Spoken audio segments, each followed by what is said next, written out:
I grew up in the Pacific Northwest. I think I was probably 6 or 7, and my folks brought me down to the Cedar. It was an amazing experience to see all of these fish and this whole process of their life coming back to the same place, spawning and dying, and seeing these hooked mouth beings slowly dying on the shore, and the smells and the color, the bright red bodies and the green heads. It was really overwhelming.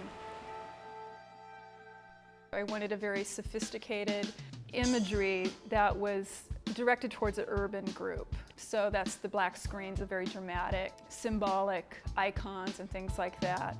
The majority of the work was research. So I had to go over a good month and a half to 2 months just to compile all the different research.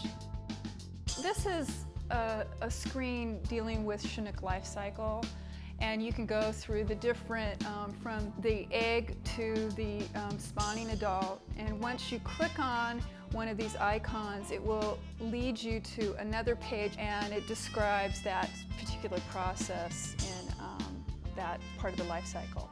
The reason I'm using a glass of water instead of just showing you like a puddle of water or something like that, the water that we drink is the same water the salmon are using. So because salmon are a keystone species, we have to understand that if the water for them is unhealthy, they can't survive. Eventually it's going to affect us.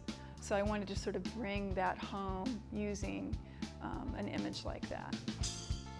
The images I actually shot, I'm a photographer, so most of those objects there are things that I photographed and added to the site. Some are stock things that I've gathered.